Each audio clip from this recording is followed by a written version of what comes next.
নমস্কাৰ, কি খবৰ? মই নিৰঞ্জন বৰা। মোৰ ইউটিউব চেনেল নিৰঞ্জন বৰালৈ আপোনালোক সকলোকে পুনৰবাৰ স্বাগত জনাইছোঁ। যিহেতু মই যোৱাকালি বনাইছিলোঁ যে Assam police ABUB constable, APR constable, driver constable ইত্যাদি মানে কনিষ্টবল লেভেলৰ যিমানখিনি পোষ্ট আছিলে তাৰ ইতিমধ্যে লিখিত পৰীক্ষা ৰিটেন এক্সাম OMR বেছত হৈ গ'ল।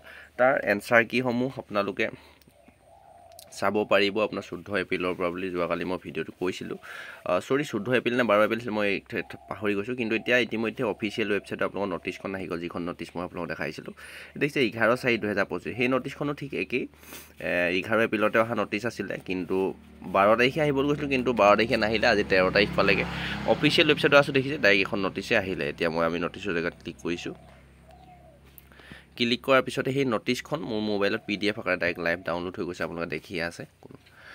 তাৰ ইয়াৰ মতে ইয়াত দেখিছে 11 এপ্ৰিলতে অহা এখন নটিছ হয়। তাৰ যিখিনি 6 তাৰিখে হৈ যোৱা এক্সামখিনি তেওঁলোকৰ আপোনালোকে এনচাৰ কিসমূহ চাব পাৰিব। ঠিকেই 14 এপ্ৰিলৰ পৰা 21 এপ্ৰিলৰ ভিতৰত।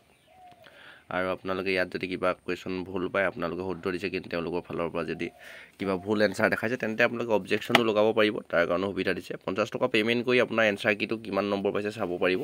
আপোনাৰ OMR এখন ডাউনলোড কৰিব পাৰিব। আপোনাৰ যি কেণ্ডিডেট এপ্লিকেশ্যন ID আছিলে, candidate date of birth copy আছিলে, সেইকেইটা মাৰি আপোনালোকৰ পাছপৰ্ট মাৰি আপুনি চাব পাৰিব। আৰু যদি কিবা কুৱেশ্যনত আপুনি চেলেঞ্জ কৰিব বিচাৰে, মানে আপুনি দিয়া কুৱেশ্যনটো শুদ্ধ কিন্তু আছাম পুলিচৰ ফালৰ পৰা ভুলকৈ দেখাইছে, তেন্তে আপোনালোকে 500 টকা পে'মেণ্ট কৰি চেলেঞ্জ কৰিব পাৰিব। ফাইনেলি কোৱা মতে নটিছবিলাক আহি গ'ল। সঠিক তথ্যবিলাকে দি থাকোঁ, আপোনালোকে এনেদৰে শুদ্ধ সঠিক তথ্যও পাবৰ বাবে যিকোনো চাকৰি চেনেলটো ছাবস্ক্ৰাইব কৰি ৰাখিব পাৰে। ডেছক্ৰিপশ্যনতে হোৱাটছআপ গ্ৰুপৰ লিংক, টেলিগ্ৰাম চেনেলৰ লিংক আৰু ইনষ্টা ID গোটেইখিনি দিয়া আছে। গোটেইখিনিৰ লগত জড়িত হ'বৰ বাবে জইন হৈ ল'ব।